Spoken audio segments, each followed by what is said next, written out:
Chegamos a mais um momento de umas pequenas reflexões que tem como tema: a santidade é para todos.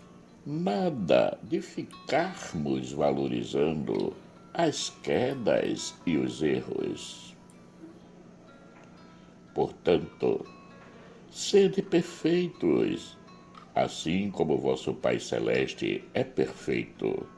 Mateus capítulo 5, versículo 48. Mas, como é santo aquele que vos chamou, sede vós também santos em toda a vossa maneira de viver. Porquanto está escrito: sede santos, porque eu sou santo. 1 Pedro, capítulo 1, versículos 15 e 16. A santidade, normalmente, nós a vemos como a bandeira que está lá no alto, bem no pico da montanha, com difícil acesso que nos impossibilita de atingi-la.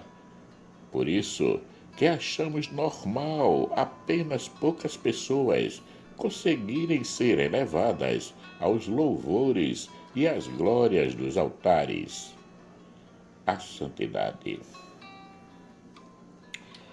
O outro ponto é que, além das dificuldades em atingi-la, nos é cobrado um estado de perfeição, de disciplina, de determinação. Tudo isso é levado às exigências dos outros, isto é, ficamos preocupados com o que os outros vão dizer. Portanto, quando nos vemos envolvidos em erros, indisciplinas e falta de determinação e compromisso, nos sentimos incapazes de chegar à santidade. Começamos a nos contentar com os meus termos.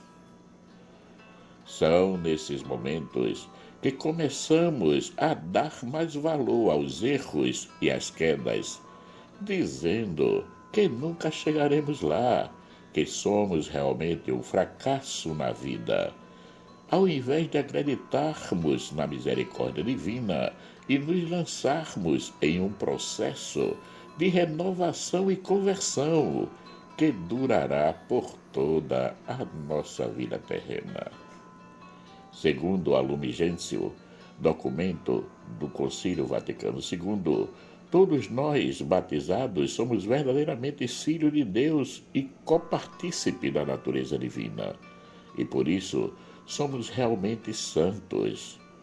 Ser chamado filho de Deus é ser chamado à santidade, porque ela é a maior medida que uma vida humana pode oferecer a Deus.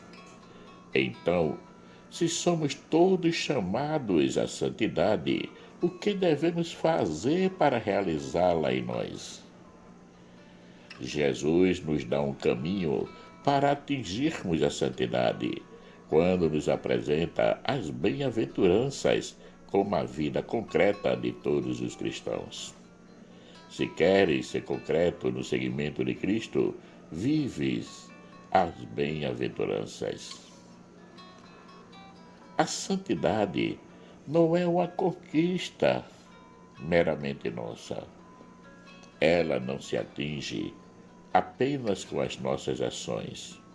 É preciso a ação do alto, que através do Espírito Santo nos capacita e nos santifica. Reconhecer a presença de Deus no nosso coração e passar a viver segundo essa presença é a melhor escolha que fazemos na vida. Portanto, não se nasce santo, mas se torna santo.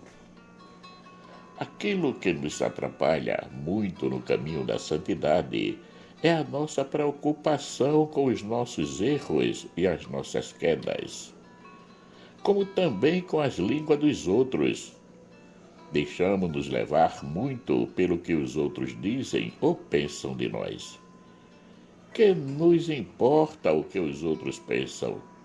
O importante é o que queremos fazer da nossa vida.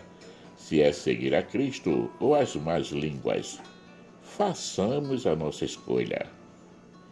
Deus, que nos criou e nos conhece muito bem e sabe mais do que ninguém das nossas fraquezas, incertezas, angústias, dos nossos erros, de tudo que somos capazes de fazer na vida, Ele nos quer santo, apesar dos nossos limites. A santidade é um dom de Deus. Ela significa voar alto, buscando, como nos diz Paulo, sempre as coisas do alto, amando a Deus e aos irmãos. A santidade não significa viver em um mar de rosas. Na caminhada de santidade, se tem as dificuldades e os obstáculos que querem sempre nos levar para trás. Porém, existe uma força que é o próprio Cristo, que nos fortalece, que nos ajuda a viver concretamente as situações de cada momento presente. A santidade é a vida vitoriosa de Cristo, que nos é transmitida no batismo e nos outros sacramentos. Festejar o dia de todos os santos, sejam os canonizados e os não canonizados, que são aqueles que vivem no anonimato, que têm o seu nome conhecido apenas por Deus. Eles são homens e mulheres como nós, que carregam as suas fraquezas, as suas fragilidades, os seus próprios pecados, mas que encontram em Deus a força para declarar-se necessitados da misericórdia divina e que precisam da ajuda do Pai Celeste. E Deus, que ouve todos os clamores, os escutou e os abençoou com a graça da salvação e da sua misericórdia. A santidade não é algo distante de nós. Ela não está lá no pico da montanha com difícil acesso. Ela está muito próximo de nós. A santidade popular, que é simples e descomplicada, está ao alcance de todos. Deus nos chama a ela todos os dias. O que devemos fazer para que possamos atender a esse chamado? Confiar em Deus e confiar a Ele as nossas fraquezas e as nossas quedas e deixar que Ele nos conduza pelos verdadeiros caminhos da bem-aventurança. Abandonemo-nos em Deus como uma criança se abandona nos braços do Pai, com toda a confiança do mundo, com a certeza de que o Pai o protegerá sempre. Ninguém pode dizer que a santidade não é para ela ou para ele, porque todos são chamados e habilitados por Deus para viver as bem-aventuranças, o amor. Hoje, recebi o zap de um irmão que apresentava umas palavras de um sacerdote sobre o dia de hoje, no qual dizia que as dificuldades, os erros, as quedas, nunca serão empecilhos à santidade. Tudo pode ser transformado e reciclado por Deus. O homem, por definição, é um pecador fraco, alguém que certamente cometeu muitos erros na vida. E Deus, o que Ele faz? Deus pega a sua história e a recicla, porque Ele quer Ele santo. Depois, Ele apresenta 3 figuras que atingiram a santidade. Mas antes disso, eram peças raras, como se diz no popular. Foram pessoas que aprontaram muito. Essas 3 figuras foram: você imagina um jovem que amava o dinheiro, que tanto tinha, mas gastava com muitas festas e fantasias. O que você acha? Ele poderia ser um santo? Não. Espere, porque você está descartando São Francisco de Assis, o santo da pobreza por excelência. Ou você imagina um jovem que tinha uma queda por mulheres, que mudava de garota todos os dias, que simplesmente não conseguia controlar essas paixões. O que você acha? Ele poderia ser o santo? Não. Espere um minuto, porque você está descartando Santo Agostinho de Hipona, um dos maiores bispos da igreja. Você imagina um jovem que era violento, que adorava lutar e vencer pela força.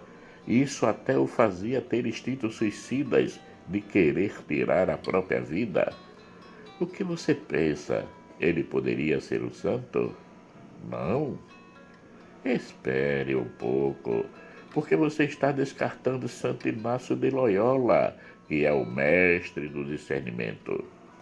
Você pode ser santo, mas é claro que pode ser, porque Deus não joga fora um rabisco, um rascunho qualquer.